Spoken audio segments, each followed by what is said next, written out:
eventually there comes a time in your life when you wake up and you say, shit, I'm rich. I never saw it coming. Yeah. And I could do whatever I want. And most of the time what people do is work even harder because they like what they do. That's what entrepreneurship's about. It's setting yourself free to spend your time, your day in the things that you want to do. And the great part about it is nobody can tell you what that is. It's only you. That's the whole deal right there. Well, I mean, to create freedom in any business that you open is the hardest part. Feels the best, tastes the sweetest, but you got to go through a whole lot in order to get to that level. And I tell anybody that is a part of any business, any team, is you got to appreciate. You got to appreciate one another. You got to want to be able to help others grow, evolve, mature. And you can't run a business like a boss. You got to run a business like a leader. You got to be able to get down and dirty. You got to lead by example. To get to that level of independence, it comes at a high cost. It comes with a lot of risk. It comes with a lot of haters, people that don't believe, people that say it won't, it can't, it will never, it's impossible, you're crazy, you're stupid. Why would you do that? It comes with a lot of that. But when you can take that noise and utilize it as fuel, as gasoline to the fire, then it becomes fun. You have to have that North Star. You have to have that goal, and you have to go for it. And every time you get or hit an obstacle, you have to find a way around it, under it, through it, over it. But there is a way to get to the other side. You have to look at those obstacles as challenges. And once those challenges come forth, you have to take advantage of the learning experience they give you and also the opportunity.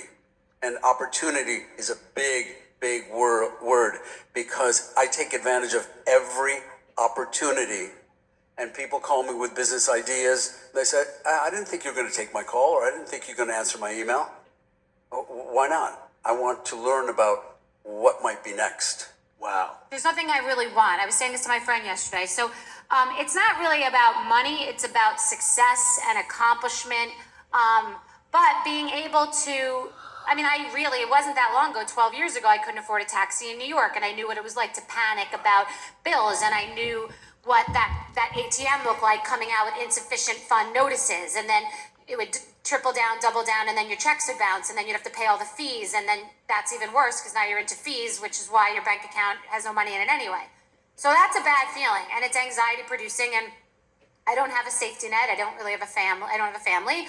I didn't have anybody to rely on. So you got to do it on your own. And as a woman, not that I don't complain ever about being a woman, and I never talk about the difference between being a woman than a man, but back in my 20s, it was like, oh, well, you could marry someone, or you're going to marry someone, or someone's going to take care of you, and that's a safety net.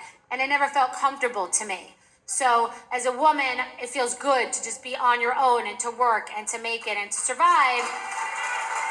And, money's a marker for that. Champions are champions, not because they do extraordinary things, it's because they execute the fundamentals better than anyone else.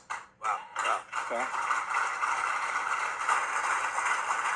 And the two things in my career, Grant, that I've noticed, there's two things that separate the good and the great. The boys and the men. And the pro and the amateur. Two things in baseball. One is fundamentals, and two is confidence. The same two are true for business. So if you want to be great at business, study. Be a fundamentalist. And then you got to grow your confidence. And you grow your confidence by starting small. I want to say congratulations to you for just being very, very smart, for also giving back to so many great causes. I mean, you're doing a remarkable job. So it's not just about me being 50-0. It's about what you do after you're 50-0 and what you did to get to 50-0.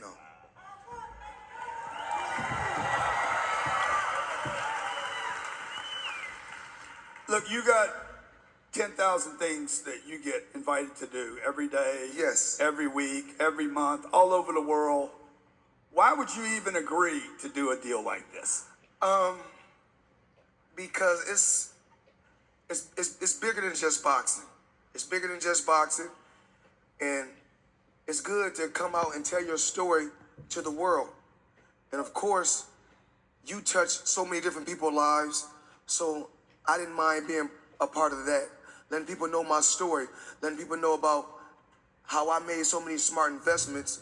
It's not about what you do inside the square circle, it's what you do on the outside as well.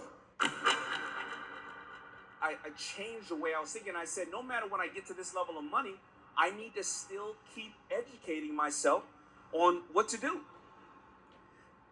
So how important is money? Like how much time should people be putting on getting it, keeping it, learning about how to multiply it? Like, Well, of course, you should be learning on how to multiply it and all these other ways, but you have to learn exactly on whatever you're doing, how do you get and make more of it in what you're doing, not chasing this ball over here, something you love, something you do. Let me tell you what, when you start planning on doing something, it's like anybody in this room who has a kid. It's never the right time to have a kid. You never have enough money. It's never the right time. But then you have a baby and it all works out. You make it work. yeah. It's the same thing with this. When you decide, life is very short. Way too short to be miserable and get up and drive to a miserable job that you hate every day. It's just, life's too short for that. Get up and go out. As long as you know what you want to do, you wake up every day grinding and just working toward that goal.